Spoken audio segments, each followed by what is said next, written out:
Quando a gente vê a constelação, por exemplo, a nível, por exemplo, de momento, de geração, vamos supor, se tá tudo...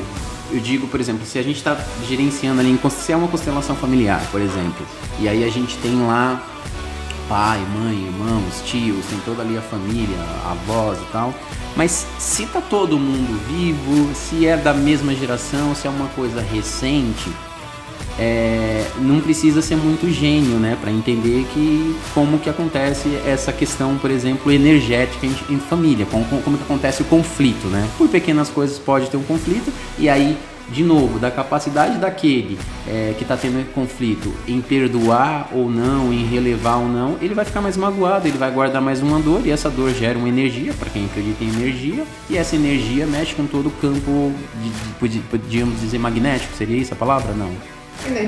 Energético, né? Todo o campo energético ali da família dos envolvidos. Olá a todos, começando mais um podcast, hoje com a Gabriela Turli aqui para bater um papo com a gente, e a Juliana ali também. Primeiro, eu gostaria que a Gabriela se apresentasse, para quem ainda não conhece. A Ju já é de casa, já está aí em 3 ou 4 podcasts. Sim. Oi, pessoal. Olá, bom dia. Antes de mais, obrigada, Edson, pelo convite. É sempre um prazer poder conversar sobre assuntos que são do interesse geral, né? E falar um pouco da minha vida também, da minha experiência, e quem sabe poder somar, contribuir para a vida de alguém. Obrigada também, Juliana, pela companhia. E eu sou Gabriela Rosa Tuller, sou brasileira, na verdade hoje já sou portuguesa também, vivo em Portugal há 11 anos e sou advogada em Portugal, fiz o início da faculdade no Brasil, entretanto transferi para Portugal, me formei aqui, fiz outros cursos aqui e atuo na advocacia em Portugal. Quanto tempo que você atua já no direito? No direito há quase 6 anos, a contar do início, né, do estágio, porque em Portugal tem um estágio obrigatório de 18 meses, e então se eu contar desde do estágio da advocacia até hoje 6 anos. Tá, legal. E o que te fez assim escolher direito? Na verdade, eu costumo dizer que eu não tinha uma segunda opção, né? É bem típico, né? De quem brasileiro, assim, né? Eu também nunca tive uma segunda opção, né? Então, eu venho de uma família muito simples e os meus pais, na verdade, eu sou a primeira que teve um ensino superior na minha família. Então, eu não tive uma motivação, assim, familiar. Mas a minha mãe, quando eu era criança, a minha mãe trabalhava no fórum da minha cidade. E eu estudava num colégio que era em frente ao fórum da cidade. Então, quando eu saía da escola, eu ia para o fórum para esperar minha mãe terminar de trabalhar para irmos para casa. Então, eu convivi naquele ambiente jurídico. E eu, criança, 7, 8 anos, ou às vezes depois mais velha um pouquinho, mas sempre muito encantada. Então, eu costumo dizer que o direito me escolheu e não eu escolhi o direito, porque realmente aquele ambiente me chamou muita atenção e foi ali que foi plantada uma sementinha, na verdade, e por isso o direito sempre foi a única opção e não, até hoje pelo menos, não estou arrependida. Tá, legal. Ô, Gabi, qual que é a área do direito que você exerce assim hoje? Assim? Hoje eu atuo em exclusivo no direito de família, né, como especialização. Tenho também dentro do meu escritório um setor que faz assessoria jurídica extrajudicial e de imigração, mais voltada para a aquisição da nacionalidade portuguesa, justamente pela experiência pessoal e por estar em Portugal, né, temos aqui um grande mercado de cidadãos brasileiros, então dentro do escritório nós também temos esse setor que faz esse tipo de trabalho, mas a minha especialização mesmo e área de eleição e de coração escolhida é direito de família. Hoje com uma nova abordagem, depois que eu conheci as constelações familiares, né, eu conheci primeiro a nível pessoal, e depois descobri que no Brasil, já bem avançado, inclusive com a criação do termo jurídico, né, pelo direito sistêmico criado pelo um juiz, Dr. Sam Stosh, e eu fui saber mais o que era isso, o que era o tal do direito sistêmico, e eu descobri que era, na verdade, a filosofia sistêmica aplicada dentro do direito. E aí eu realmente encontrei aquilo que, no fundo, eu já acreditava, né, internamente, não sabia que isso tinha um nome, não sabia que isso tinha uma filosofia, e hoje eu estudo constelações familiares. Não faço constelação familiar propriamente dita dentro do escritório, mas aplico a visão sistêmica e a postura sistêmica, que nada mais é do que esse olhar de inclusão e de ampliação de enxergar os contextos, né? Então, hoje, quando eu atendo um cliente, na minha área exclusiva, mas de direito de família, mas pode ser aplicado em qualquer área, em vez de nós olharmos o indivíduo unicamente, nós olhamos todo o contexto, porque nós não somos só nós, né? Nós somos nós e os nossos contextos, a nossa história familiar. Parece ser um direito mais humanizado, pelo que você... Exatamente. Essa é a proposta, humanizar o direito e olhar mesmo para a solução, em vez de só tratar, remediar, né, tratar os sintomas, realmente ir na causa dos conflitos e encontrar boas soluções. Gabi, explica para quem está do outro lado, que ainda não ouviu falar de constelação, o que seria essa constelação sistêmica e o que também te fez, tipo, escolher aplicar isso ao direito, assim, né? Só para quem está do outro lado entender um pouco melhor.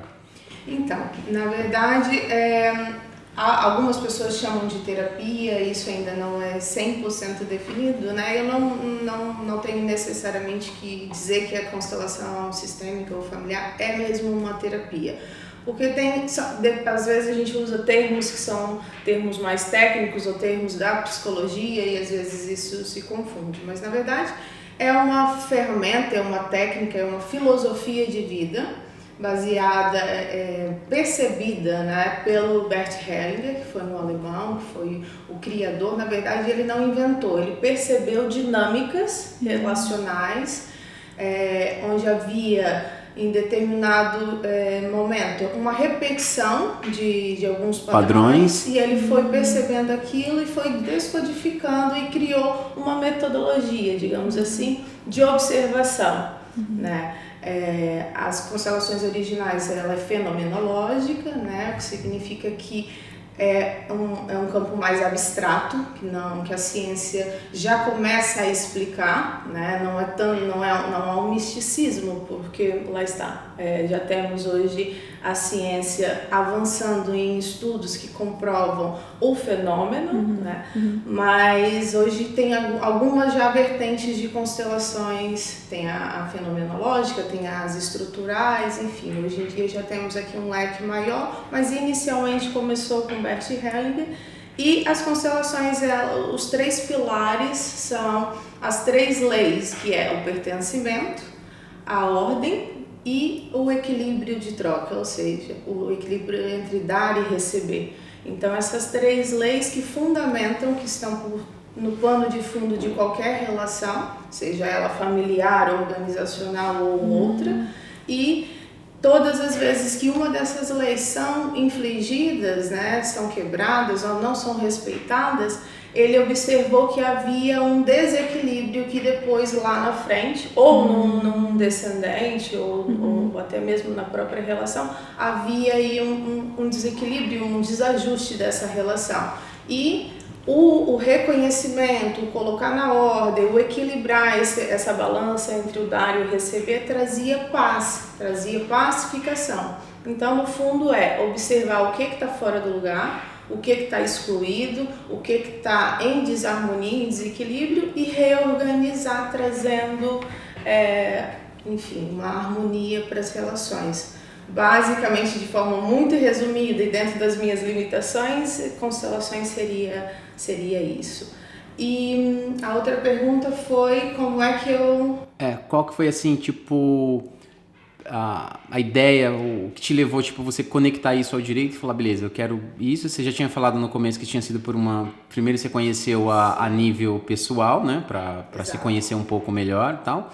E aí, o que foi, assim, o divisor pra você pegar e falar, não, é isso que eu vou exercer de coração, como você falou, de coração que eu exerço é isso, né? Então, na verdade, eu sempre tive dentro do direito uma inquietude que eu achava que as leis por si só não resolviam os conflitos. Porque, principalmente na área de direito de família, aquilo que nós vemos é as pessoas recorrem à justiça para resolver os problemas, saem de lá com um papel, né, com o devido respeito, que é uma decisão, uma sentença. Passados 6 meses voltam à justiça porque houve um incumprimento, porque não ficaram satisfeitas, ou até mesmo porque daquela insatisfação provocou um outro conflito. Então, era como se não houvesse solução possível no direito, entre aspas, né? E aí eu achava que aquilo não funcionava de alguma forma. Porque, enfim, a demanda é grande, os juízes, enfim, toda a máquina do Estado não consegue realmente olhar para cada caso de forma individualizada, então, de fato, a raiz do conflito não é vista nos tribunais.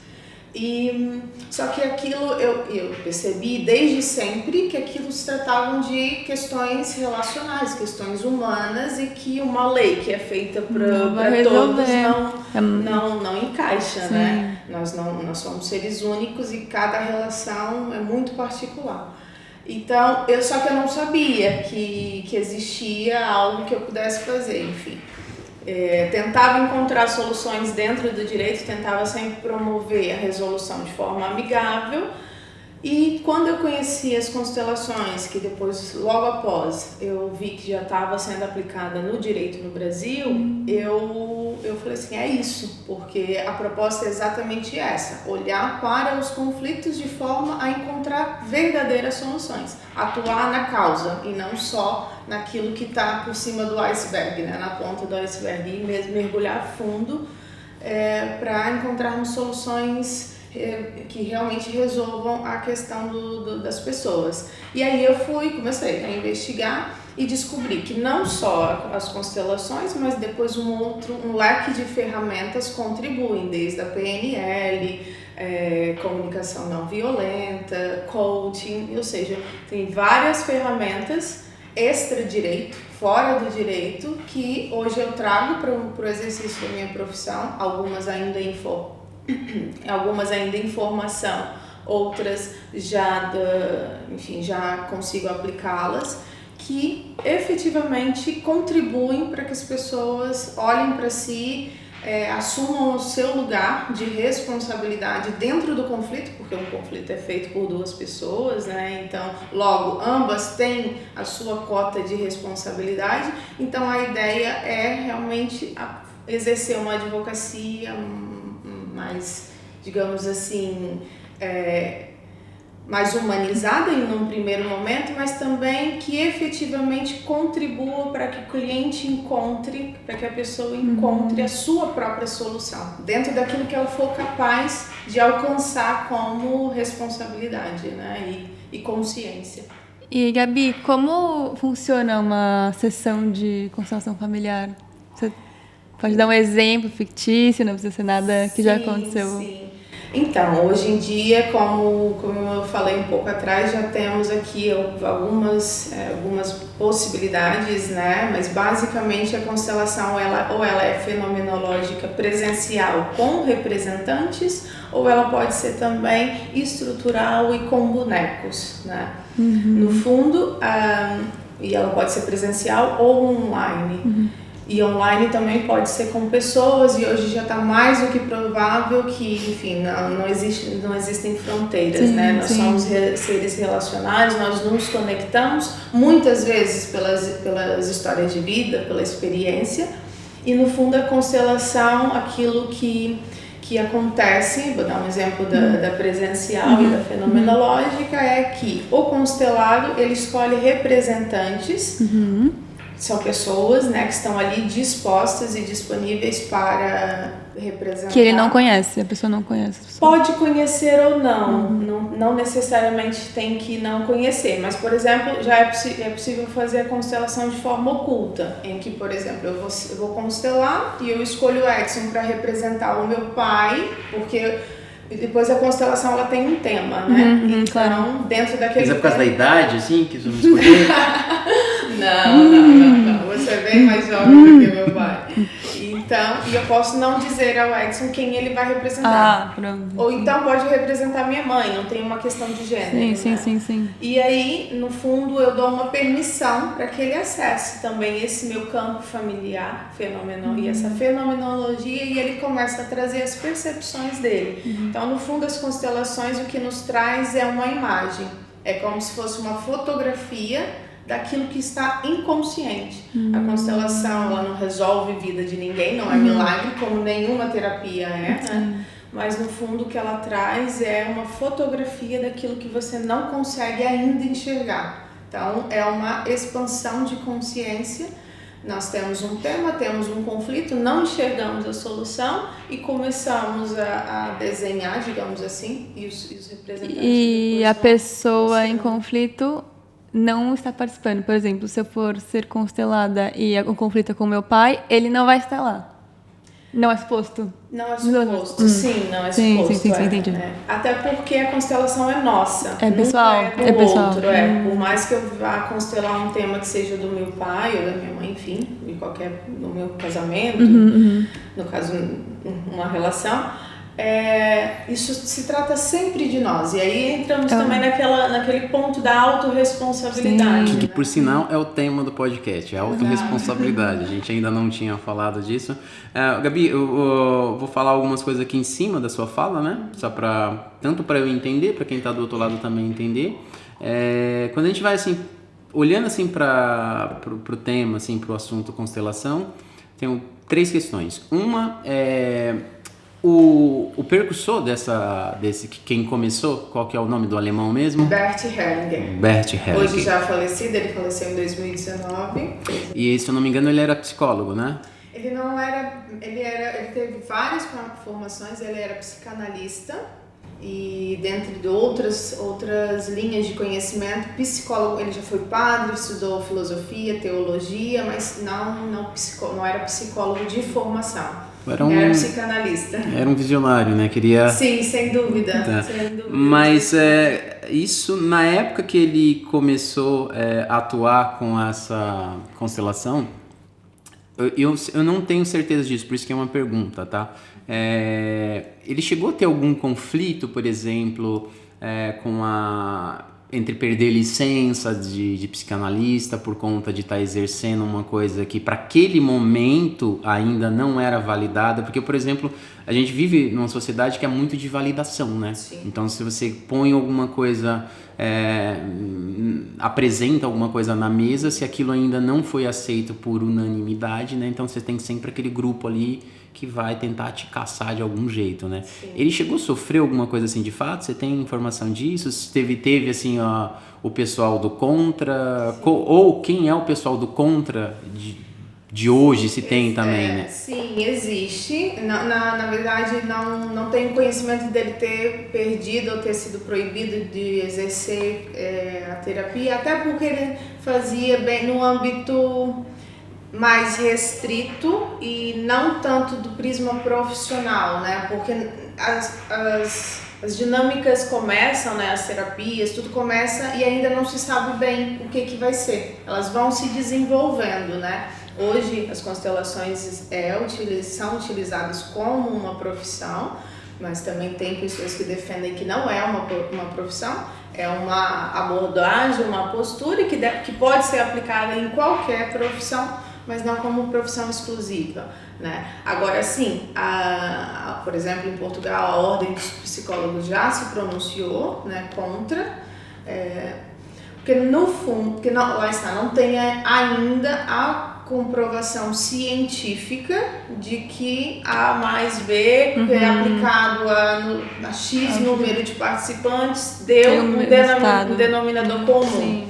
Não, é uma então é tipo assim, a classe científica ainda não compra 100% ainda. Não, e nem sei se algum dia irá fazer, e muito sinceramente também a humanidade é divergente e essa diversidade, essas diferenças também são positivas, né? Porque é aquilo que costumamos dizer também, não é para todo mundo. As constelações familiares também não é para todo mundo, assim como o coaching não é para todo mundo. Quem não quer agir, não vale a pena fazer um processo de coaching, né? Não, e tem mas sim, a psicologia, porque tem uma questão delicada das constelações, que e às vezes a dificuldade e o erro, entre aspas, aqui, sem qualquer tipo de julgamento, é mais do profissional do que da teoria, da técnica ou da ferramenta. Porque, por exemplo, facilmente nós acessamos emoções.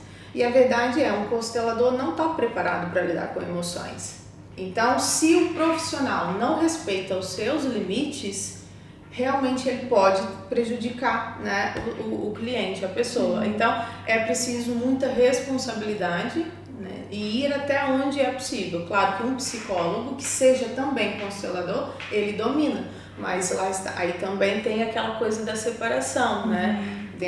Eu sou consteladora, mas eu sou advogada. No escritório, eu não posso sair do meu lugar de advogada. Eu não posso começar a querer fazer terapia. O que se aplica é uma coisa extra, um over delivery, né? Eu ofereço uma oportunidade de ampliar a consciência da pessoa, mas eu não vou tratar emoção, eu não vou tratar trauma, eu não vou mexer onde eu não domino. Até mesmo assim, que levando já agora diretamente assim para o direito e para qualquer conflito, né? Quando a gente tem um conflito, e principalmente se for realmente a nível judicial, né?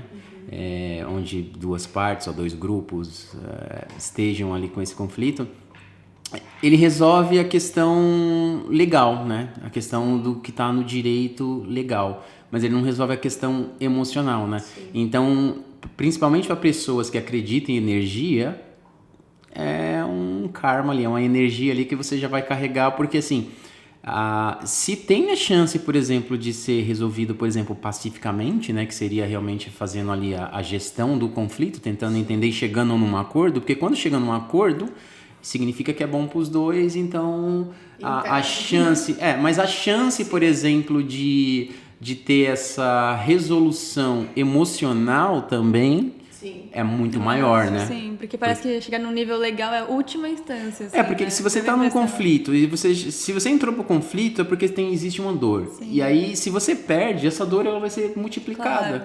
Ela tende a ser multiplicada. Sim. Então, por exemplo, pessoas igual eu, por exemplo, que acreditam muito em energia, não é uma coisa que eu gostaria de ter, por exemplo, na minha conta, entendeu? Sim. Uma coisa é um conflito, sei lá, com uma empresa que você está muito distante ali, que é só um advogado que está ali na frente e tal, e acabou, aquilo vai ficar ali. Mas quando é uma coisa muito pessoal, eu, por exemplo, eu como ser humano, até mesmo esse é um dos motivos de até hoje eu nunca ter pisado num tribunal. Porque nessa teoria eu também sou muito diplomático, então eu sempre gerencio qualquer tipo de conflito que eu possa ter com alguém, já para não chegar, porque é aquele negócio que, na minha opinião, não existe ganhador. Você pode ganhar, por exemplo, legalmente, mas você perde muito, para quem acredita em energia, energicamente, entendeu? E isso também é responsabilidade, né? Eu acho que, e até falando agora na parte do direito, que a Gabi deve saber mais, você acha que falta responsabilidade dos pais, enfim, da família, do casal, enfim nós somos uma sociedade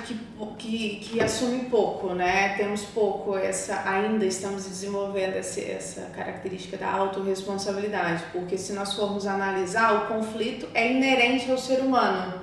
Nós não temos como não ter conflito. Sim. O problema é o confronto, na minha visão. Sim. Né? E o problema é quando as pessoas querem excluir o conflito e não resolvê-los.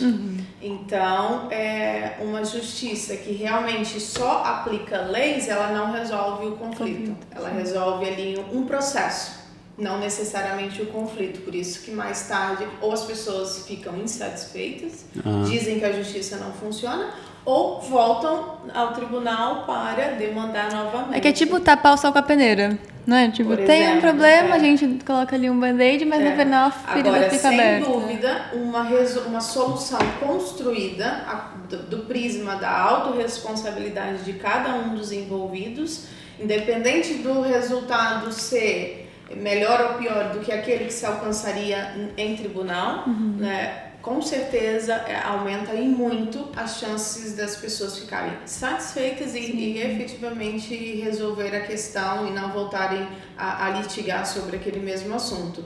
Porque é uma questão, lá está, é autorresponsabilidade e não terceirizar na justiça, no juiz, no advogado ou em quem quer que seja, a solução da sua vida, né? Sim. Porque nós somos os melhores para sabermos do nosso conflito. Eu conheço das leis, mas o meu cliente conhece dos fatos, do conflito dele. Então, eu não posso encontrar uma solução para ele, porque essa solução seria sempre a minha solução e não a solução dele. Tá, só me esclarecendo aqui também para o ouvinte, também tem uma situação, né? A gente está aplicando isso, né? A Gabi aplica isso a direito familiar, porque existe vários tipos de direito. Claro, se for um direito criminal, dependendo da situação, é outro extremo, é outra coisa. Se aplica também, mas aí já é uma coisa muito pessoal e de autorresponsabilidade de cada indivíduo, né? Então a gente tem aqueles indivíduos que, por exemplo, são muito evoluídos. E aí mesmo numa situação trágica, por exemplo, ele consegue ir lá e perdoar quem às vezes tirou a vida ou de algum parente, ou de um filho, alguma coisa, que daí já entra numa gama criminal muito grande. E uma coisa assim, você perdoar é uma coisa, a pessoa pagar pelo crime é outra coisa totalmente diferente. O perdão, quando a gente fala dessa gestão de conflito, é você não se envenenar com ódio, né? Você não se envenenar com a vingança, né? Você pode pedir a justiça tem que ser feita, independente dos casos, por isso que existe as leis, né, para ser cumpridas, e esse gerenciamento, pelo menos é da maneira que eu vejo, dessa gestão de conflito, é justamente para isso, né, é para você tentar ali ou resolver ou minimizar a questão emocional, né, para você não ficar se alimentando, por exemplo, de ódio, né, ou de essas coisas Esse ponto que você traz é muito importante, porque a proposta não aplicar a justiça e não ser feita e não responsabilizar as pessoas pelos seus atos. Não, muito pelo contrário, né? Nós vivemos numa sociedade e a sociedade é regida pelas normas e nós, enfim, para que tudo continue funcionando bem, é preciso que se cumpram as regras. Então, a proposta é realmente, a nível do conflito, existir essa ampliação de consciência e sim ultrapassar a questão, mas sempre responsabilizando cada um pelos seus atos. E isso, no exemplo criminal, é perfeito, porque sabemos, né, quem acredita, né, em energias e não só, sabemos que entre a vítima e o perpetrador existe uma dinâmica que se retroalimenta, né? É muito polêmico falar disso, mas enfim, falamos para adultos, lidamos com adultos, né? E as pessoas vão compreender que a vítima, ela é vítima no processo, no estatuto de vítima judicial, e ninguém pode tirar isso dela, né? Mas depois, na dinâmica que existe ali, ela é um ser humano e ela de alguma forma também está conectada à energia e às dinâmicas daquele perpetrador. Então, são pessoas que contribuem também para a evolução de cada um. Nós estamos aqui trocando esse bate-papo e agregando valor. Isso é positivo, isso é bom, mas também existem as trocas pelo negativo.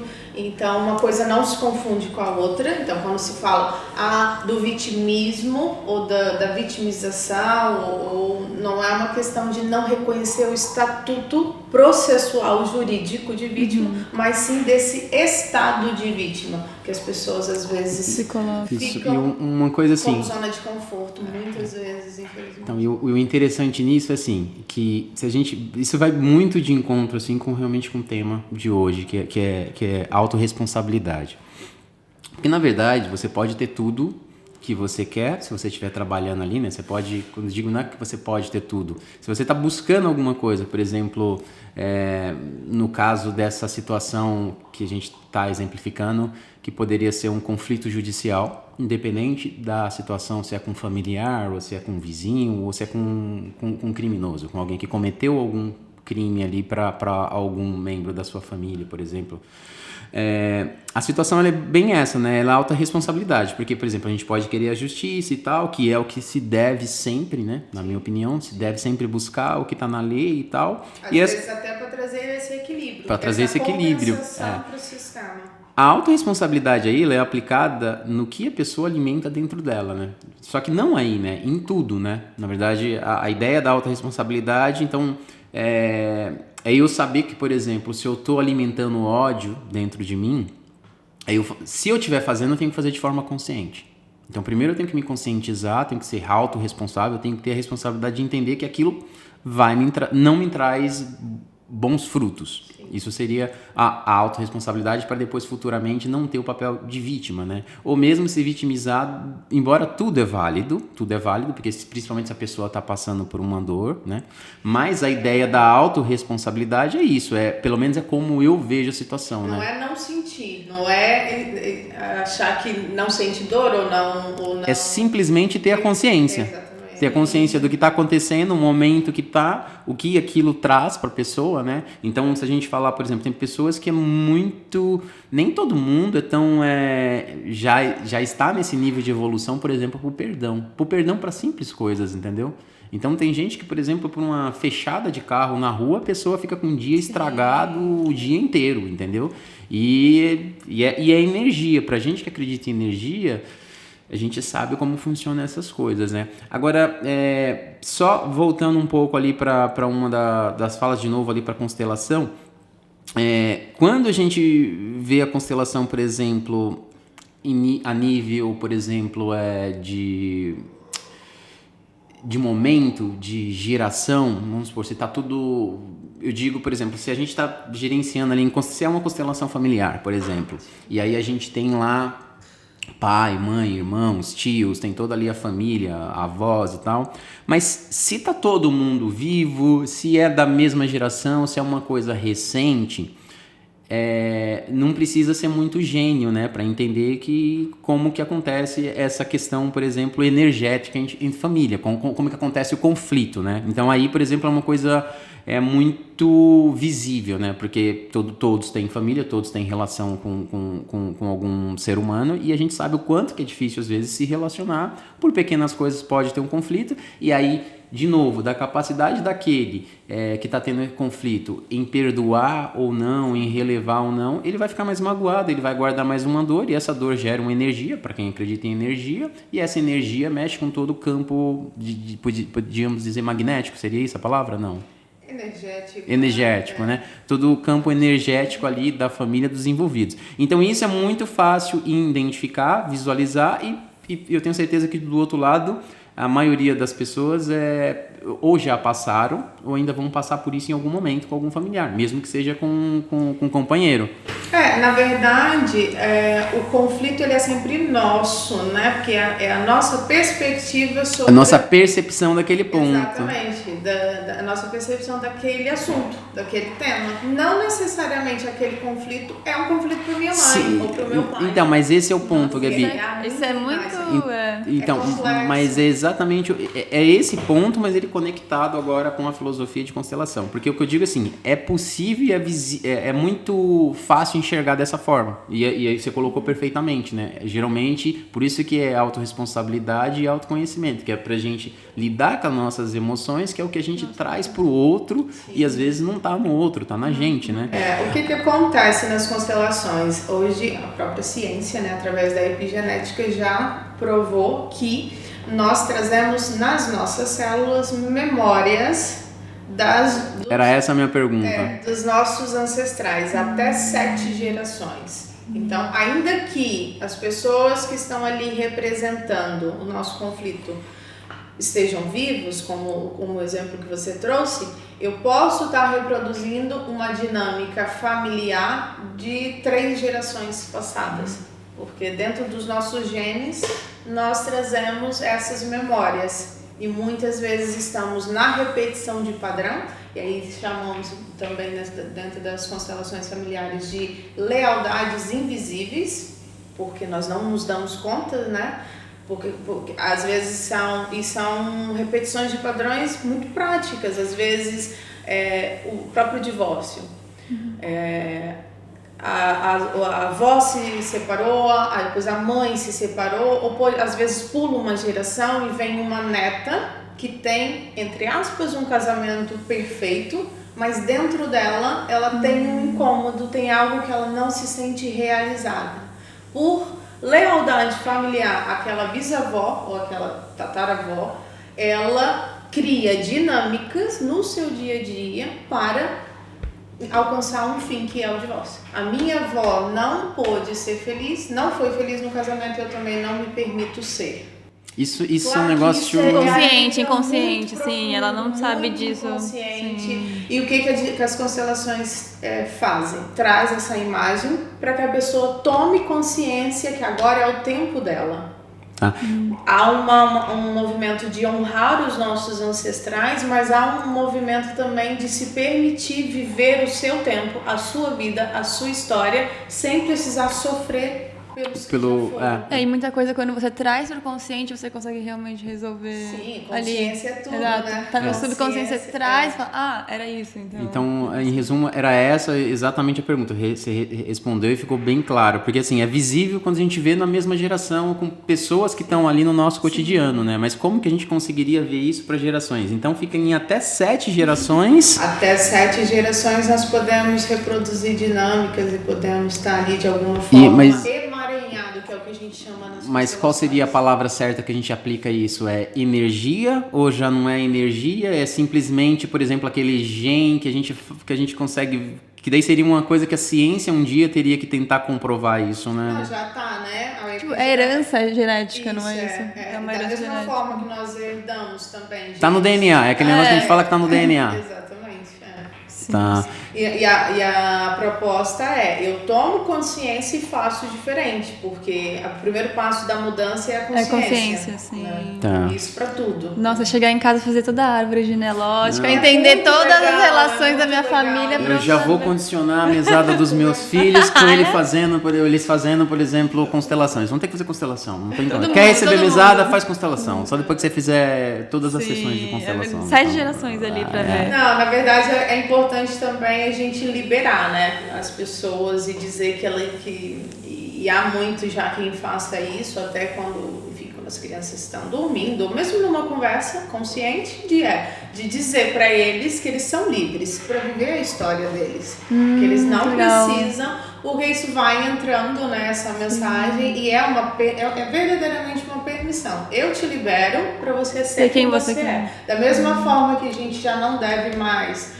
condicionar os filhos a seguir aquela carreira, por exemplo, o Edson querer que os filhos sejam dentista porque ele acredita na profissão, deixar que eles sejam, sei lá, pintor ou Mas esse acordo com os meus filhos eu sempre alinhei bem. Eu quero que eles sejam felizes aplicando qualquer profissão que seja honesta, entendeu? E pronto, né? Liberá-los para viver as histórias deles também. Nossa, é claro muito que interessante. assim, nós somos seres complexos, né? Não se trata só de uma fala, é uma vida inteira trazendo esse movimento de consciência. Tá. Então eu vou fazer aqui um resumo aqui só para ficar um pouco mais claro para quem está do outro lado aqui, tá? E também colocar a minha percepção sobre isso. Então, como que eu, por exemplo, Edson, eu vejo a constelação? Eu acredito, mas mesmo que eu não acreditasse, eu fico sempre naquele 50-50, 50-50. Então, se não é uma coisa que me traz malefícios, talvez seria essa, que não vai me fazer mal, e que a chance, e que se fizer bem, é um ganho enorme, é um ganho extraordinário, eu sempre faço. Isso eu aplico para tudo na minha vida, entendeu? Então, beleza, isso aqui não vai fazer mal. Então, beleza, então vou aplicar, porque se fizer bem, é uma coisa extraordinária. Porque essa questão da... Por que eu tô falando? Porque a gente sabe que a gente vive num mundo muito complexo em termos de mindset, né? Então, dentro desse mindset, dessa forma de pensar de cada um, tem gente que tá ouvindo isso e já tá neutralizando. A pessoa já não compra a ideia, já não acredita e ponto. E tá tudo bem, mas às vezes, por exemplo, é uma pessoa que se aplicasse isso, por isso que eu gosto de deixar dessa forma, que se a pessoa aplicasse isso uma vez que isso não faz mal, é claro que tá tudo bem, é claro que é uma decisão única dela. Eu sempre digo que para qualquer tema que existe na face da Terra é único de cada ser humano. A vida de cada um pertence a cada um e decisão de cada um. Mas eu só gosto de fazer essa alerta porque, por exemplo, a gente sabe que é uma coisa conectada à crença e à energia. E nem todo mundo está nesse momento, né, de evolução de vida para acreditar nisso ou não. Então eu eu tento deixar dessa forma, entendeu? É 50-50. Se não vai te fazer mal e não te custa tanto assim, e os ganhos, se funcionar, é muito grande, é uma mudança de vida, né? Então, eu acho que às vezes vale a pena. Então, não temos como garantir que o que é fazer mal ou fazer bem. Porque lá está, voltamos à autorresponsabilidade. Eu sou adulta e responsável pela minha vida, por tomar decisões e assumir as consequências dessas decisões. Então, a partir do momento que eu escolho uma terapia, eu tenho que assumir o que vem de lá. Mas no caso isso ainda não é considerado terapia, né? Ou já é considerado terapia? Toda terapia, né? Querendo não. Na verdade, é uma filosofia de vida, né? Porque não. Enfim. Não, eu entrei. Há quem chame de terapia, há quem diga que não é uma terapia, enfim, teríamos que ter aqui um conhecimento mais técnico do que é que terapia ou não? Terapia, Não, é porque se a gente entra no termo terapia, a gente já entra, por exemplo, em área mais médica tal, e acho que é justamente o que pode dar essa questão de conflito. Por que eu digo isso? Porque eu não lembro exatamente, mas do pouco que eu li na época, isso já faz pelo menos uns 2 anos, quando eu pesquisei, algumas coisas que eu vi foi mais ou menos isso sobre o precursor, por exemplo, dessa filosofia, que eu por sinal, acredito. Ele não titulava como terapia mesmo, né? Então, mas mesmo assim, se eu não me engano, na época, mas foi aquilo, né?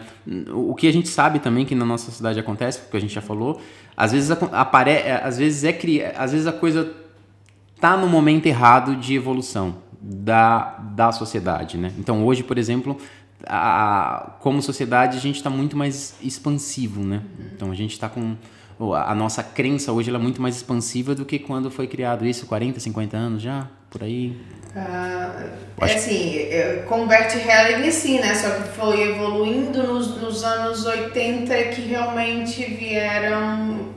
Que ela foi se condensando, né? E foi tomando a forma que é hoje. Então, pelo menos 40 anos, né? Não tem nada a ver, por exemplo, como a sociedade pensava há 30 anos, 20 anos atrás. 20 anos é que realmente ganhou forma. Se é que se pode usar esse termo. Não, a gente teve para tudo, né? Nos últimos 10 anos, a gente teve essa macro expansão, né? E a gente ficou com muito tempo com o universo em micro expansão, né? Então, nos últimos 10 anos, tudo... Tá aí a própria internet mudou todo o game, mudou né? Tudo, então, sim. É nessa linha. Mas vamos lá, Gabi, você estava explicando alguma coisa e eu...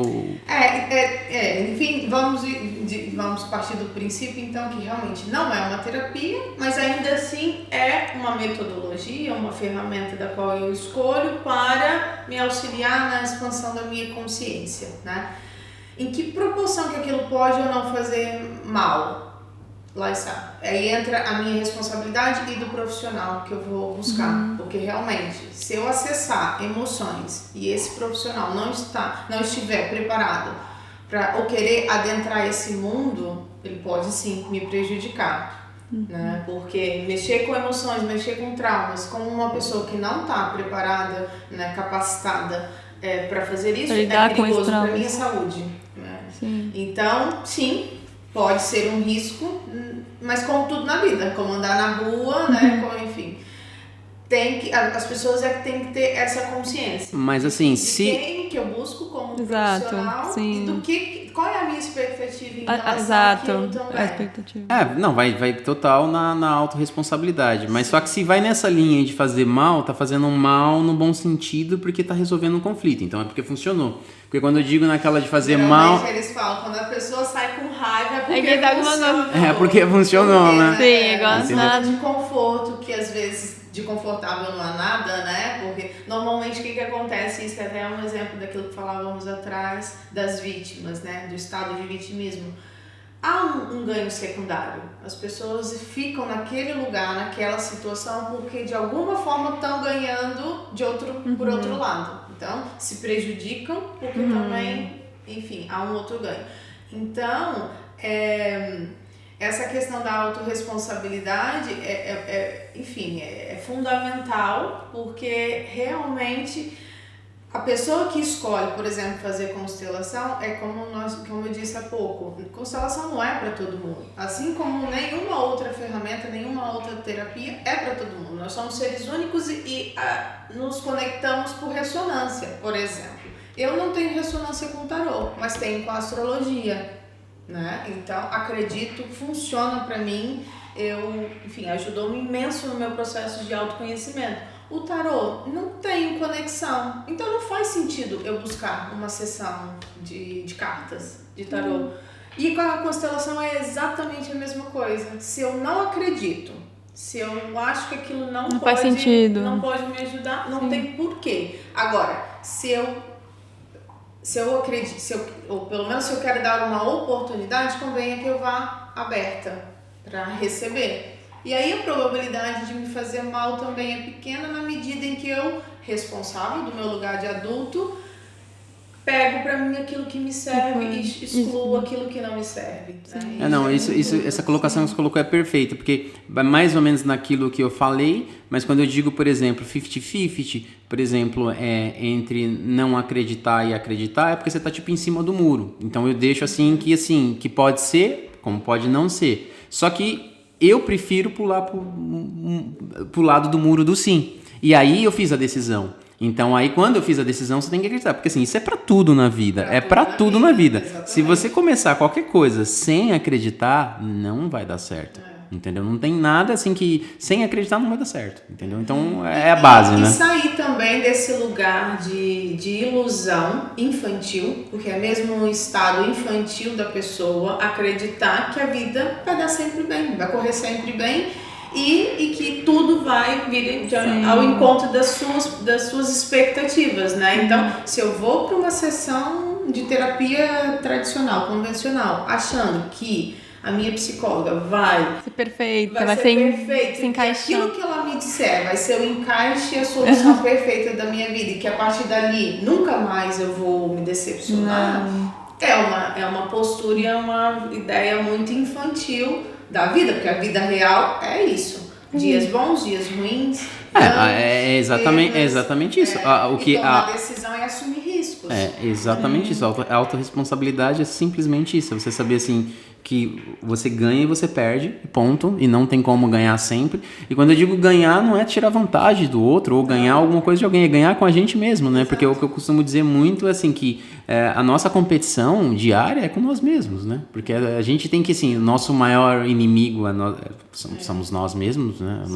Nosso eu interior é o nosso maior vilão, né? Aquele cara que tá lá, ou aquele ser que tá dentro da gente ali sempre... É o nosso fim primeiro e o nosso fim último, porque a nossa proposta aqui é evoluir. Claro que nós nos relacionamos, isso tudo contribui, né? Mas o foco tem que ser esse processo evolutivo. As pessoas entram e saem da nossa vida, cumprem a sua missão, mas nós ficamos, nós continuamos. A gente continua, né? assim. E aí o autoconhecimento é um aliado fundamental. E eu acho que também você, no direito familiar, não sei, mas imagino que você deve conhecer muitas pessoas que não têm essa autorresponsabilidade, porque imagina um casal. É sempre, não, é culpa da outra pessoa, não é minha. Eu sou ótima no relacionamento, é a outra pessoa, sempre o problema é o outro, mas... E a gente, você conhece? Nas dinâmicas familiares, de fato, o que é curioso, né? Porque nós não vivemos sozinhos, né? Nós somos seres relacionais, mas depois, por falta de autoconhecimento e também de autorresponsabilidade, nós não conseguimos gerir essas relações. E as dinâmicas familiares, isso fica muito claro, né? Quando realmente as pessoas estão naquela postura de eu fiz tudo, ele não fez nada. E aí, claramente, essa pessoa não está preparada para olhar para ela, não está preparada para assumir a sua responsabilidade. Eu costumo sempre dizer que uma relação é 50% você, 50% eu. Mas dentro do meu 50%, eu tenho que dar os meus 100%. Exato. Né? E as pessoas ficam naquela, eu vou até aqui, daqui eu não vou mais, e depois, e muitas vezes, eu vejo isso diariamente, que uma relação termina não porque as pessoas não se gostavam, não porque a coisa não havia sentimento ou não havia ali futuro para aquela relação. É porque realmente as pessoas acham que as relações dão certo porque sim.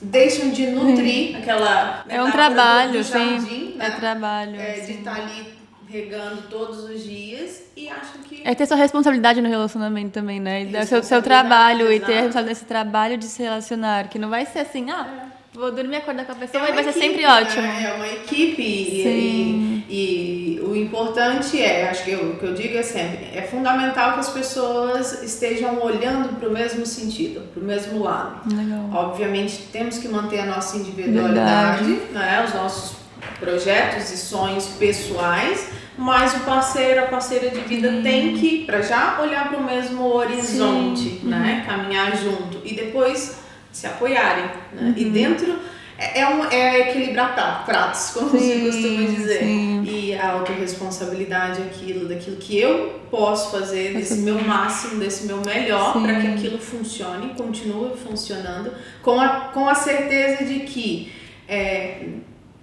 eu vou fazer o meu melhor para que aquilo dure para sempre, se é que para sempre existe. Com a convicção de que amanhã pode não existir. É um paradoxo, né? Mas E também aceitar. Mas quando a gente entra nessa também de relacionamento, eu já tenho, por exemplo, a minha crença um pouco diferente. Acho que não é diferente. Eu só vejo talvez com uma outra ótica. Porque como eu já me pronunciei várias vezes aqui, eu sou espírita, então eu acredito, por exemplo, muito em ligações de vidas passadas também. Então, eu acredito que tem aquela situação que, por exemplo, as pessoas podem estar junto, só que isso também está bem ligado às constelações familiares também. Mas eu acredito que sim. O exemplo que vocês deram, por exemplo, eu acho que se aplica 100% quando já entre o casal já se entende que exista, por exemplo, o amor. Vamos dizer assim. Então, se já existe isso, e aí realmente, aí é uma questão que aí só precisa se manter, aquele negócio, o amor já foi conquistado, você só precisa realmente nutrir. Aí você vai ali, vai nutrindo ali e mantém para sempre. Quem não nutre, vai realmente acabar, entendeu? Com as pequenas coisas, pode ou não acabar. Aí quando a gente põe dentro da constelação familiar, numa situação onde já existiu o amor e esse amor deixa de existir por algum ponto, que foi o que a Gabi colocou perfeitamente, uma das partes começa a criar já o fim, começa a semear pequenas coisas que já sabe o que vai dar no fim. E que todo mundo que tem relacionamento sabe do que a gente está falando. São realmente pequenas coisas que depois vai acontecer. Mas eu também já vi situações, por exemplo, assim, eu mesmo já tive situações assim, tipo, de eu achar a pessoa perfeita, mas pra mim, pessoalmente, talvez tá na época errada, entendeu? Sim. Ou coisas assim. Então aí você não consegue fazer nada, entendeu? Por quê? Porque você precisa... Ainda não existe aquele sentimento pra você falar... Porque, por exemplo...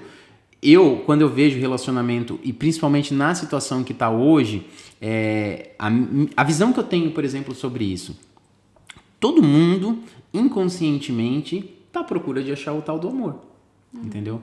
E o que deixa esse vazio nas pessoas, de uma maneira geral, e quando eu digo vazio, é porque a gente tende a preencher esse vazio com outras coisas, ou com excesso de academia, ou com excesso de leitura, ou com excesso de bebida, ou com excesso de balada, excesso de alguma coisa, ou com excesso de Netflix, ou com excesso de horas no Instagram, porque a pessoa tem ali um vazio. Esse vazio é alguma coisa, e aí os religiosos, alguns vão achar que você preenche simplesmente não, desculpa a palavra, mas se preenche com a crença em Deus e em Jesus. Eu tenho a crença em Deus e em Jesus e assim, eu não misturo as coisas.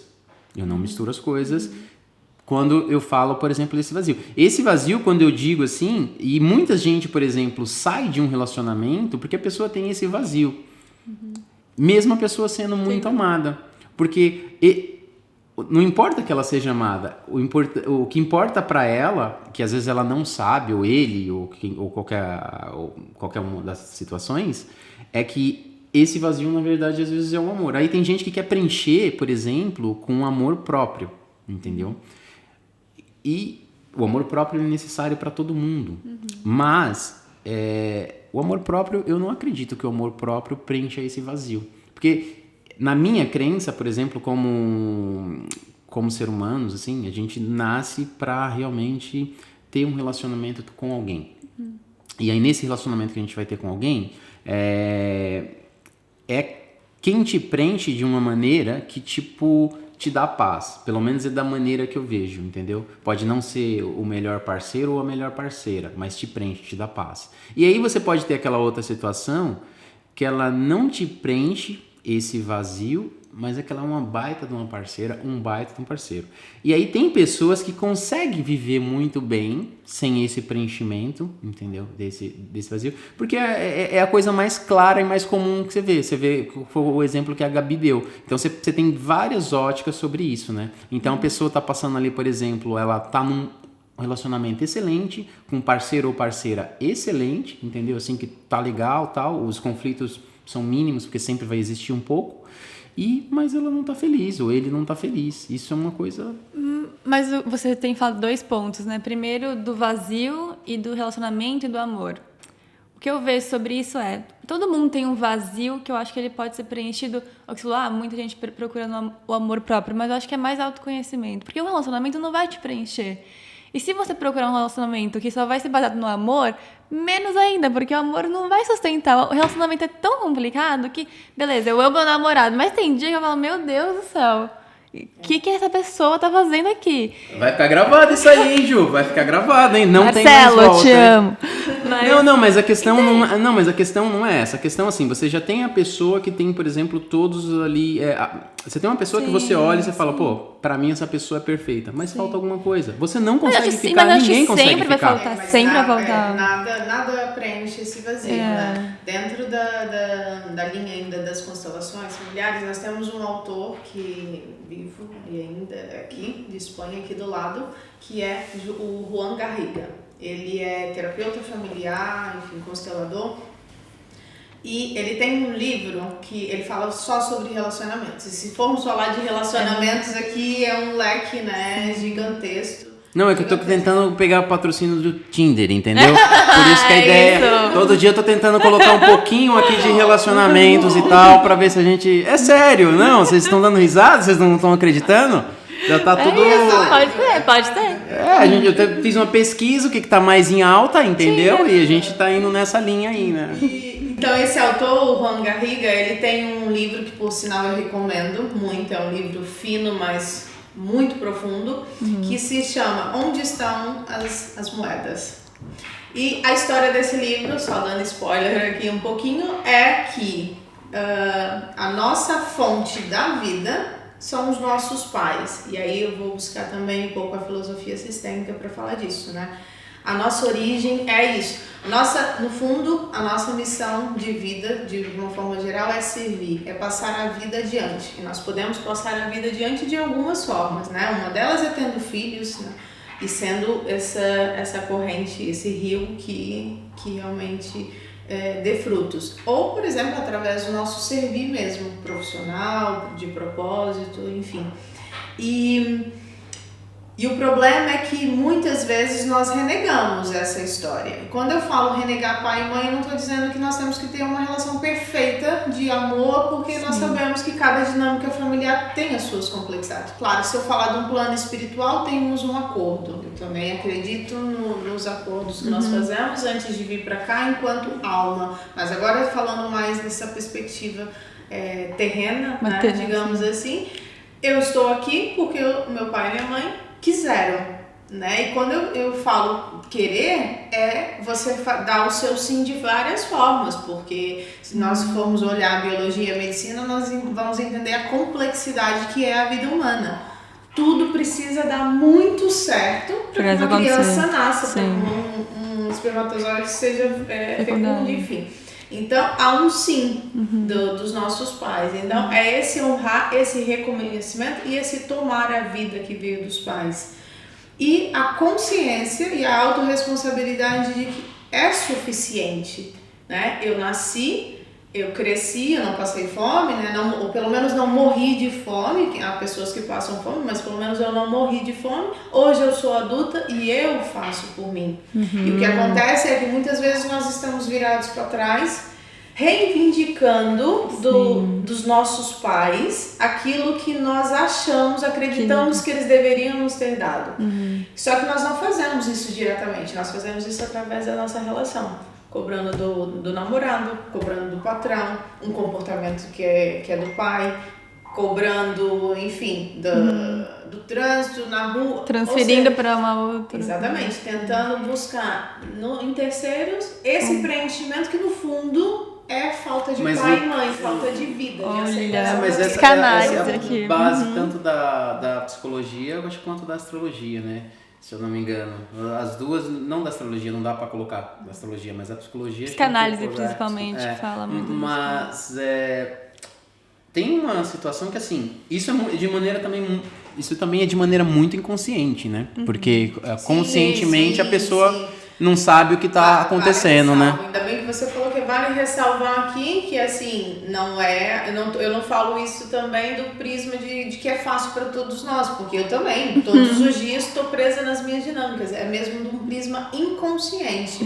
Então, mas aí quando a gente vai para alta responsabilidade e autoconhecimento, e o conhecimento de uma forma geral, se a pessoa começa a ter esse conhecimento, ela consegue identificar isso, em que camada que está isso, né? Então, por exemplo, até hoje eu só fiz 2 sessões com psicologia, de terapeuta, né? Com terapia, né? Foi numa situação, foi pós o meu divórcio e tal, fiz 2 sessões e tal, para entender um pouco da situação, entendi, acabou, tive alta, não tava nada, 2 sessões. Falei, e aí, como que tá? Preciso vir aqui? Ela falou, não, você tá bem, você entendeu a situação, se precisar... Se ele teve alta, né? É o seu fugir, né? Só o psicólogo pode. Mas, como que eu tenho percebido essa situação? Se você se conhece, por exemplo, eu sou uma pessoa que eu acho que eu me conheço, né? Então, eu acredito que eu me conheço, porque até mesmo do ponto de vista espírita, eu me vejo como um espírito muito envelhecido já, um espírito muito evoluído e experiente. Então, por isso talvez que fica um pouco mais fácil eu tentar entender essa visão que eu tenho de mundo, pelo menos falando de mim, mas essa é a minha percepção, que eu posso estar totalmente errado, é claro. E aí, nessa situação de me conhecer, eu tenho 0 conflito, por exemplo, com os meus pais, ou com o que eu espero do próximo, tal. Eu consigo entender muito bem isso, entendeu? E aí, quando eu digo, por exemplo, esse vazio, é você realmente se conhecer, e você pegar e falar, pô, mas por que eu tenho esse vazio? Porque muitas vezes esse vazio pode estar relacionado com que a pessoa não tem... Geralmente, a única certeza que eu tenho que esse vazio é algo que a pessoa não tem dentro dela.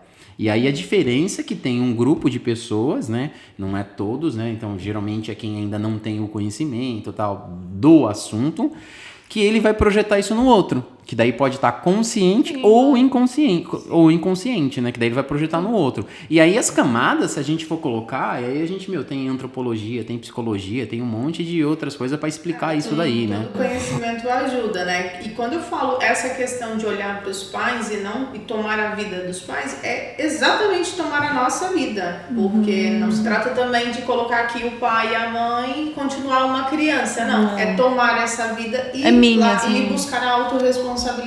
Agora eu faço minha comigo. vida, sim. Agora eu, no meu adulto, eu olho para as questões, eu olho para a vida e tomo as minhas decisões.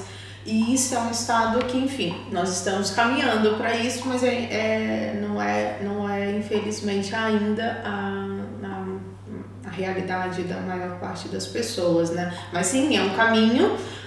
Eu tô nesse caminho, né, de autoconhecimento, e nós temos sempre uma percepção de nós que nem sempre corresponde à realidade, porque lá está, né? Não é fácil se autoconhecer, não é fácil, porque é também de alguma dolorido, forma né? Reconhecer as sombras. Sim, é isso que eu ia falar. Não é só coisa boa. Não é só coisa boa. Mas é porque muito... nós não fomos estimulados. Não, mas sempre tem que ser só coisas boas. Mas eu acredito também, como uma geração mais consciente, nós também vamos educar os nossos filhos de uma outra forma, pelo menos com maior abertura para olhar para si mesmo, né? E isso vai mudando com certeza o rumo da humanidade. Mas sim, para alguns é mais simples, mais fácil do que outros, sem dúvida. Tem muito a ver com o nível de consciência, né?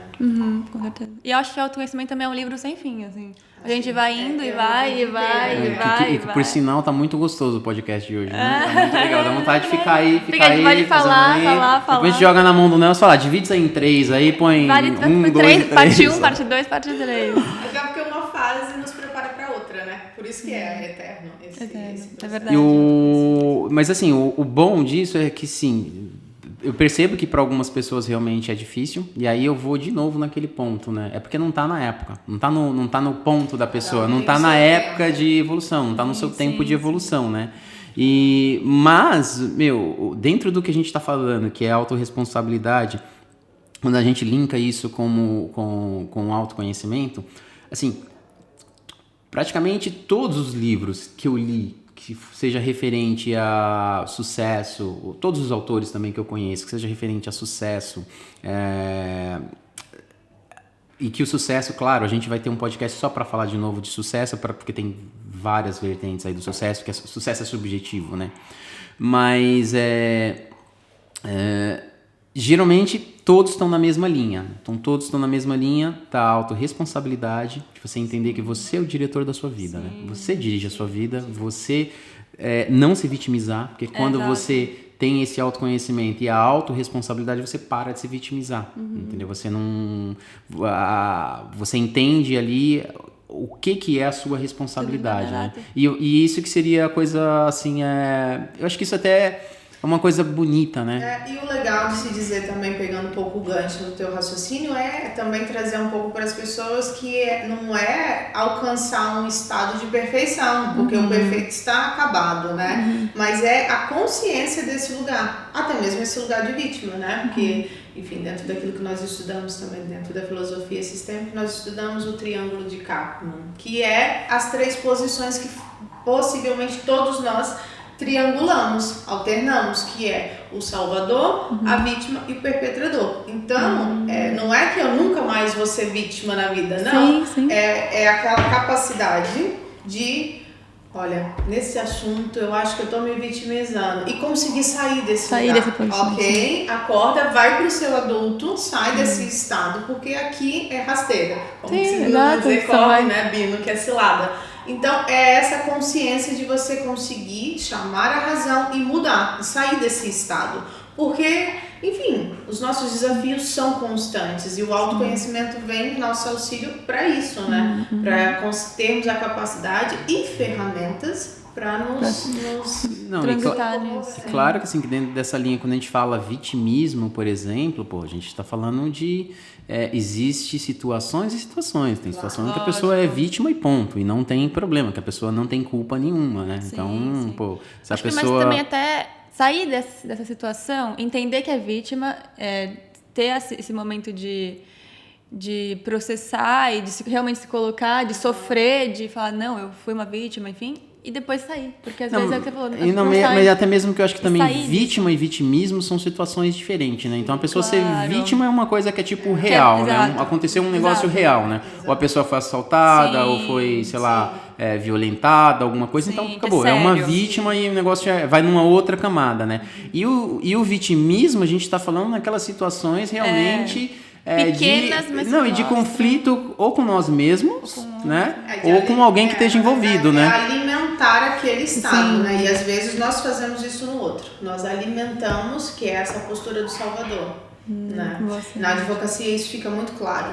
Quando o advogado quer tomar para ele a salvação, a solução da vida, deixa que eu resolvo, deixa que eu faço, achando que o cliente é um pobre coitado e não sabe. Não conseguiria fazer isso. Na verdade, a gente tira a força do ser humano.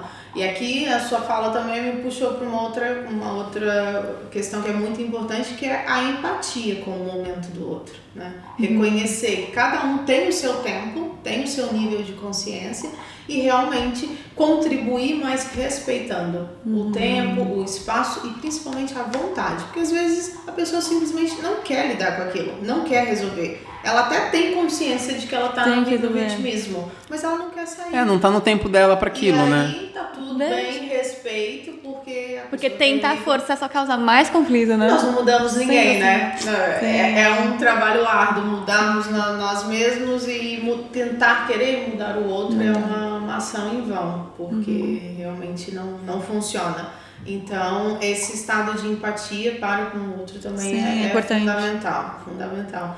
E aí entra também os nossos limites, né? Até aqui eu vou, daqui eu não passo, e aí a gente vai também entrar naquele lugar de até quando essa relação ou essa situação me faz sentido.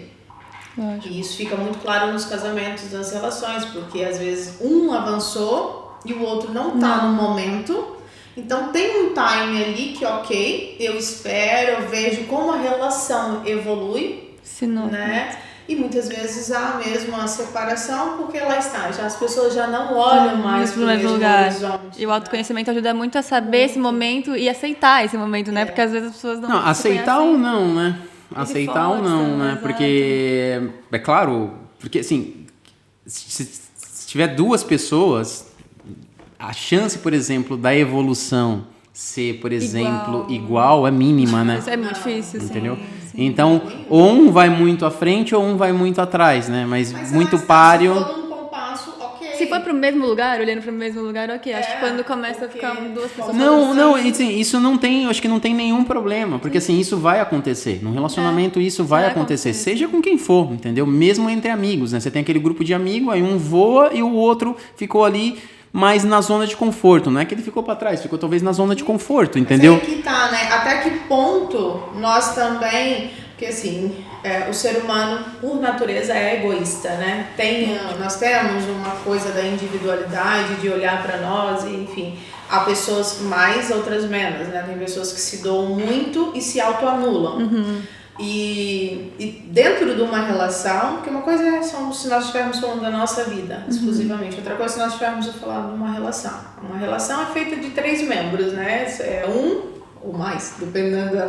Mas no mínimo 3, no mínimo 3, né? São 3 aqui situações a gerir, que sou eu, é o outro e é a relação, né? Então, é realmente uma dança e nessa dinâmica tem que se saber dançar, porque senão um pisa no pé do outro e a coisa não acontece. Mas até que ponto também eu tô reconhecendo os sonhos do outro? Será que o outro se acomodou? Será que o outro realmente não tem vontade de crescer? Ou eu tô tão no flow dos meus projetos que eu tô vendo. E de alguma forma talvez o meu parceiro é uma pessoa que naturalmente motiva e apoia a mim, nesse caso, né? Tô dando o meu exemplo. E eu, na minha distração, na minha loucura, na minha vontade de realmente realizar, e às vezes até aqui uma vontade de, não é pra mim, isso é pro todo.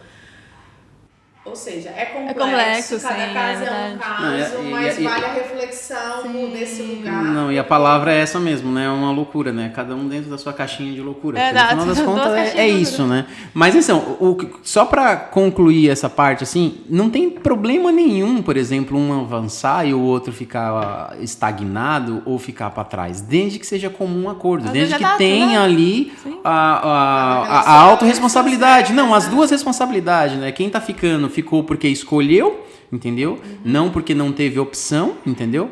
Ou não, tá tentando, né? Mas ele tem consciência da onde ele tá. E a pessoa que tá avançando, que pode ser ele ou ela, tem também a consciência. E aí vai dos papéis ali que cada um tem, né? E do quanto tem a parceria, por exemplo, dentro do relacionamento, né? Por exemplo, se a gente analisa, por exemplo, do ponto de vista ideal, é de quem tá avançando, caso o outro queira, quem tá avançando puxa pelo outro. Isso é o que se espera, por exemplo, numa relação, né? Sim, a parceria. Inclusive, eu vou até dar aqui um spoiler também de um projeto meu futuro, que é justamente trabalhar a autonomia e a independência feminina dentro das relações, que é um projeto não dentro da advocacia. Pô, legal, parabéns, bem legal. Mas a advocacia me trouxe muito essa percepção, somada à minha experiência pessoal, né, que depois do meu divórcio, eu vejo o divórcio como uma oportunidade na minha vida, né, principalmente foi para eu acordar para mim. Então, porque normalmente na sociedade em que vivemos, As mulheres é que não conseguem tanto dentro de uma relação. Você vê muitas executivas, mas normalmente, né, pessoas que escolheram não ter filhos, pessoas que escolheram a carreira em prol do relacionamento e realmente elas voam e empreendem. Agora, dentro de um modelo tradicional familiar, normalmente a tendência é que a mulher se autoanule, né? Então, é um projeto também trabalhar com isso, o empoderamento no sentido de autonomia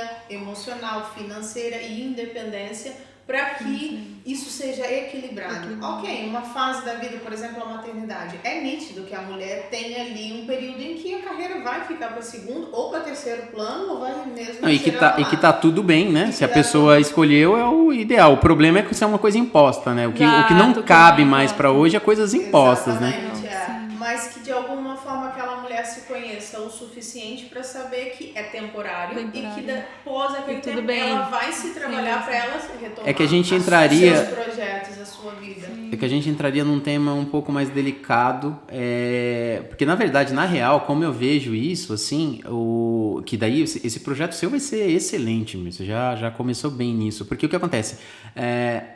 De fato, como eu vejo, mesmo eu sendo homem, por exemplo, mas eu tenho 7 irmãs, né? Então eu tenho minha filha e tive minha mãe, então eu tenho esse olhar bem pro sexo feminino de uma maneira muito realista, né? E muito empática. Parceira. Não, muito parceira, assim, o que eu puder fazer, eu vou sempre fazer por todas, né? E o que eu vejo que acontece de fato é que, assim, inconscientemente, que foi o que você falou, elas acabam se anulando. E acaba se anulando justamente porque ou casam muito cedo, entendeu? E aí você tem aquele peso cultural, então dependendo da sociedade, dependendo do estado, do país e tal, ainda vem muito com aquele peso, por exemplo, ainda daquela vida tradicional, né? De casar, ter filho e tal, e ser dona de casa. Quando não é assim, não precisa ser assim, a menos que ela escolha. Eu acho que essa é a diferença, entendeu? O problema é que tem muitas que elas vão simplesmente no flow. É o que todo mundo tá fazendo, é o que a vizinhança faz, é o que, sei lá, e acabam fazendo, e aí só lá na frente que ela vai repensar naquilo. Aí depois que já tá ali com o filho já tem ali algum tempo, que ela fala, pô, mas eu não tive nem tempo de escolher se era isso mesmo que eu queria, né? De pensar. Acho que é menos escolha, né? É mais imposto do que escolha. Não, porque é uma coisa natural que vem pela sociedade já, é o fluxo natural da coisa, vem no flow, não tem essa conversa, que eu acho que teria que ser uma coisa de reeducação. Eu acho que se tivesse essa reeducação do ponto de vista de pegar e falar, ó, a vida é assim, mas ela não precisa ser assim, ela foi assim durante tanto tempo, mas hoje, assim, se você vai se relacionar, por exemplo, claro que se você... É a conversa, por exemplo, que eu vou ter com a minha... Eu já tive essa conversa com a minha filha. Eu já falei, por exemplo, inclusive, você não precisa ter filhos se você não quiser. Entendeu? Isso vai ser uma escolha sua. Ela falou, mas ela nem tem namorado ainda, já falou que quer ter filho. Eu falei, você não tá no tempo ainda, né? Tem muito chão pra vir. Acho que também envolve muito privilégio nessa escolha, enfim, às vezes eu acho que é uma coisa... No fundo, eu acho que tá tudo muito interligado, né? O ser humano, enfim, mais ou menos vai funcionando e não é muito, enfim, basta ter um pouquinho mais de testa, como se costuma dizer, que a gente percebe aquilo que se passa. É um somar de fatores. Normalmente as pessoas não programam a vida e não programam pra nada, nem pra ter um filho, nem pra comprar um carro, e nem pra casar, e nem pra casar, que talvez seja o evento mais importante da vida daquela pessoa. Vai acontecendo e as pessoas vão se vendo naquelas dinâmicas e depois vão somando outros fatores, por exemplo, dificuldade financeira, né? Às vezes, aqui é muito comum a mulher no segundo filho ter que parar de trabalhar realmente porque é mais barato ela ficar em casa do que pagar um colégio ou uma ama para cuidar de 2 crianças. Então, se ela não tiver um alto salário, não compensa mesmo, mas vale ela ficar em casa. Então, as pessoas vão se colocando nessas dinâmicas muito por falta de planejamento, muito por isso, tá atrelada a falta de consciência, falta de autoconhecimento, a falta de autorresponsabilidade, né, e de comunicação conjugal aqui, falando dos filhos dentro de uma relação, e tudo termina num, por exemplo, que é a minha experiência diária, um divórcio onde normalmente a mulher está extremamente fragilizada, vulnerável, emocionalmente, financeiramente, e acha que a relação não deu certo porque não deu, e agora ela se vê no fosso, que é muito mais difícil sair, obviamente, do que se ela tivesse colocada no mercado de trabalho, enfim, emocionalmente saudável, porque os divórcios acontecem e vão continuar acontecendo, né? As pessoas não necessariamente têm que ficar juntas pro resto da vida. O ponto o divórcio é mesmo um divórcio ou o divórcio é um problema emocional? Ou o divórcio é um buraco individual? Ou o divórcio... O que é o divórcio em si? Eu costumo dizer ou é simplesmente a resolução de um erro, né? Já não era nem para ter acontecido, ou aconteceu por um acaso. É verdade, eu nunca pensei. Que as pessoas, antes de vir pro escritório do advogado, tinham que passar por um terapeuta. Lógico, eu também terapia de casal, exato. psicólogo. Tá bem interligado ali. Entender... O que tá acontecendo? Eles vêm pra cá tratar as emoções. Só que é uma pessoa que não... Veio daí também essa minha necessidade de buscar outras ferramentas. Não para curar, obviamente, como eu volto a frisar, ninguém vai tratar a emoção dentro do escritório de advocacia com essa postura sistêmica, mas nós vamos conseguir pelo menos, vamos achar aqui o ponto e de repente encaminhar, que é o que eu faço muitas vezes, olha... Eu sugiro, procuro ajuda psicológica, procuro uma constelação. Mas é que tem uma coisa, por que eu disse dessa... minha fala anterior é muito baseada porque, por exemplo, tem gente que só vai ter consciência da complexidade do ser humano quando chega uns 30, pelo menos, entendeu? Então, por exemplo, você pega, por exemplo, para alguns adolescentes aí, eles falam, eles vivem a vida sem ter o mínimo de noção, às vezes, da complexidade da vida ainda. Então, só quando ele passar por algum ali... aprende vivendo. Às vezes um trauma que ainda não é nem tanto um trauma, que ele só vai conseguir ver se realmente é um trauma lá na frente, que ele fala, pô, como que eu fui ficar chateado com aquela situação que me aconteceu há 20 anos atrás, né? Competências pessoais, são pessoas que têm uma capacidade de resiliência, né? Muito que grande, uma coisa para você pode ser um trauma, para mim não é isso. Sim, claro, tem isso, mas vai muito, por exemplo, de como que a pessoa tá vendo o mundo naquela época, né? E esse é o grande problema, não só para relacionamento. Por exemplo, uma das coisas assim que a sociedade faz, que é para mim um dos grandes erros que a sociedade ainda faz, por exemplo, ele está ligado, por exemplo, ao sistema de ensino. Como que eu vou colocar para uma pessoa de 16, 17 anos, que já com 16 anos eles têm que escolher, por exemplo, a profissão? Sim, isso é acho que absurdo. não existe absurdo maior do que isso. Só que hoje é tão claro ver que isso é um absurdo, só que E é um sofrimento. E é um sofrimento. Por exemplo, isso já é uma coisa que já está colocando pressão na minha filha.